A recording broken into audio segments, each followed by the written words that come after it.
Hello दोस्तों, हम हिंदी साहित्य का वस्तुनिष्ठ इतिहास कर रहे थे। हम उसमें भक्ति काल तक कर चुके हैं। आज हम रीतिकाल के बारे में जानेंगे। हमारा फर्स्ट क्वेश्चन है, निम्नलिखित विकल्पों में से रीतिकालीन कवि कौन से हैं?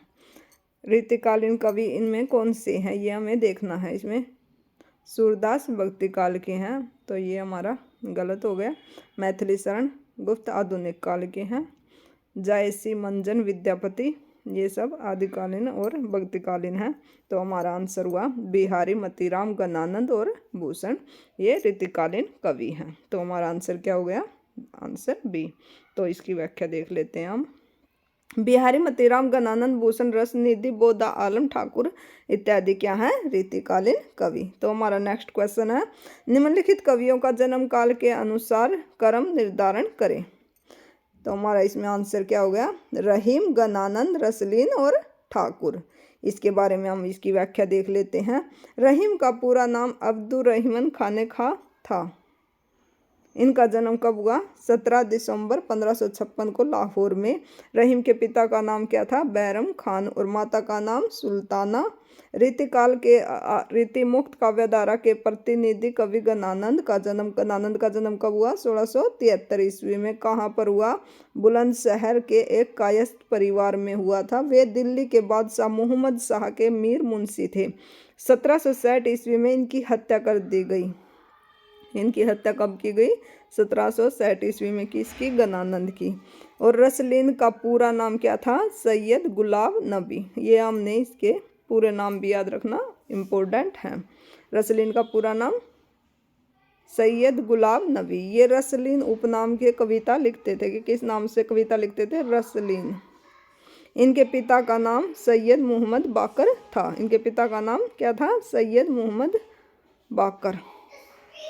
रसलीन का जन्म कब हुआ था? 1679 ईस्वी में। इनका जन्म कब हुआ था? 1679 ईस्वी में। और इनकी मृत्यु कब हुई?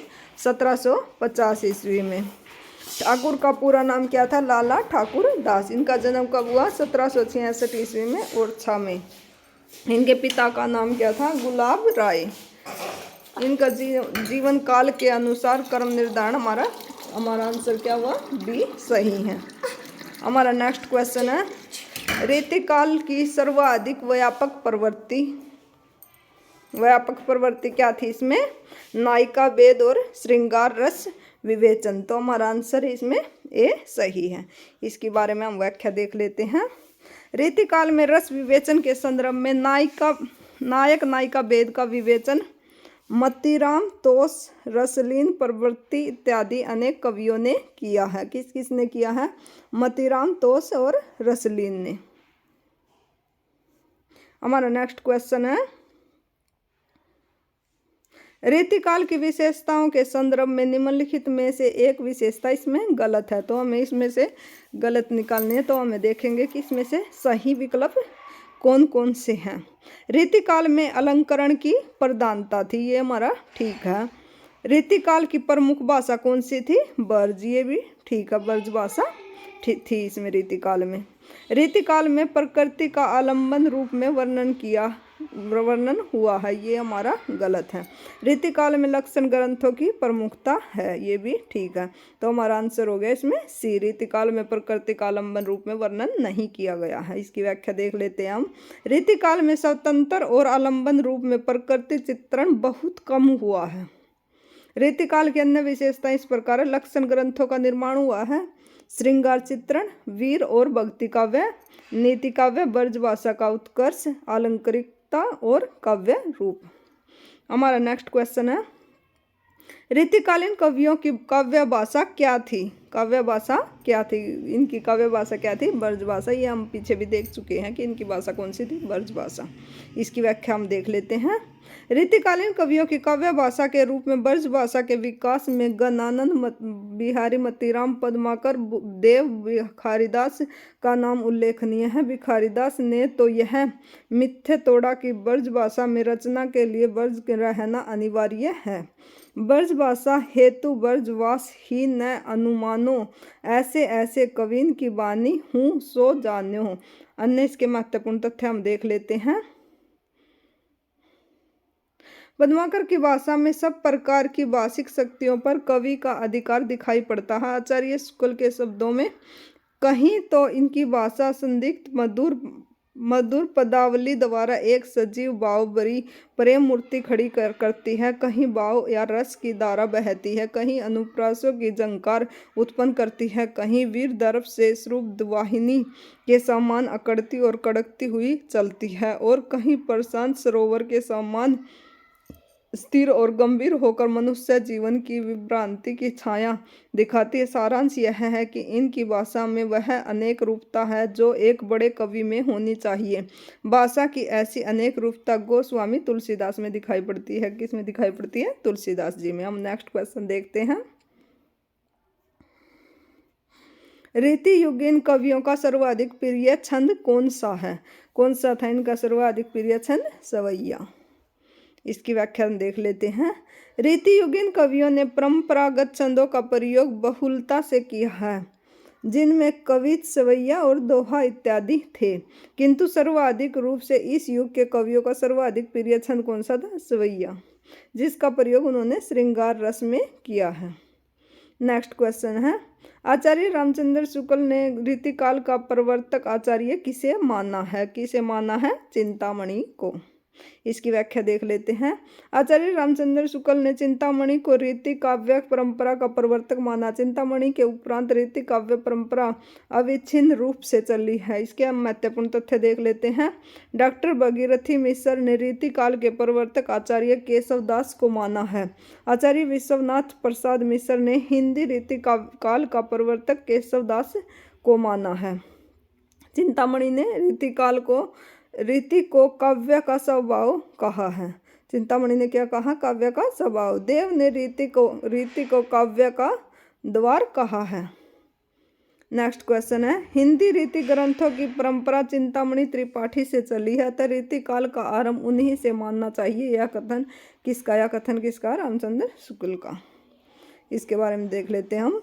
हिंदी रीति ग्रंथों की परंपरा चिंतामणि त्रिपाठी से चली है, अतः रीति काल का आरंभ उन्हीं से मानना चाहिए। उन्होंने संवत 1700 के कुछ आगे पीछे काव्य विवेक, कवि कुल, कल्पतरु, काव्य प्रकाश ये 3 ग्रंथ लिखकर काव्य के सब अंगों का पूरा निरूपण किया है, और पिंगल और छंद शास्त्र में एक पुस्तक लिखी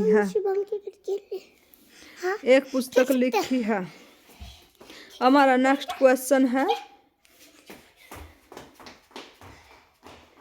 रीतिकाल का समय क्या था? रीतिकाल का क्या समय था? 1700 से 1900 विक्रम संवत तक।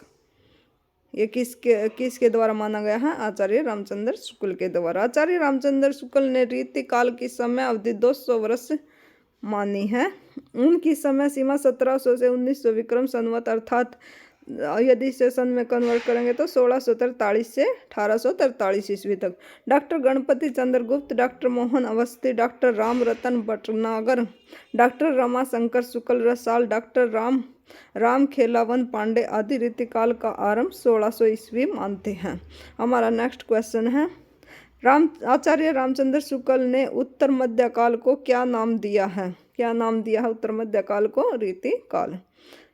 हिंदी साहित्य का उत्तर मध्यकाल लगभग 1643 से 1843 ईस्वी को आचार्य रामचंद्र शुक्ल ने क्या कहा है? रीतिकाल।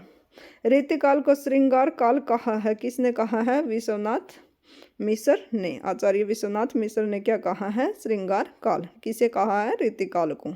इसकी व्याख्या देख लेते हैं। रीतिकाल के नामकरण को लेकर विद्वानों में पर्याप्त मतभेद रहा है। आचार्य रामचंद्र शुक्ल ने इस युग को रीति ग्रंथों की बहुलता देखकर ही इसे रीतिकाल का नाम दिया है। मिश्र बंधुओं ने इसे अलंकृत काल की संज्ञा दी है, और डॉक्टर रमाशंकर शुक्ल रसाल ने इसे कला काल तथा आदि काल को जय काल कहकर संबोधित किया है। इस काल का सबसे अधिक सार्थक नाम आचार्य विश्वनाथ प्रसाद मिश्र और डॉक्टर राजनाथ शर्मा और डॉक्टर जय किशन प्रसाद खंडेवाल प्रवृत्ति की दृष्टि में श्रृंगार काल ही है। हमारा नेक्स्ट क्वेश्चन है, हिंदी साहित्य में रीतिकाल को श्रृंगार काल कहा है। किसने कहा है? ये हम देख चुके हैं। आचार्य विश्वनाथ प्रसाद मिश्र ने क्या कहा है? श्रृंगार काल। हमारा नेक्स्ट क्वेश्चन है, रीतिकाल का कला काल किसने कहा है? रीतिकाल को कला काल किसने कहा है? डॉक्टर रमाशंकर शुक्ल रसाल ने क्या कहा है? कला काल।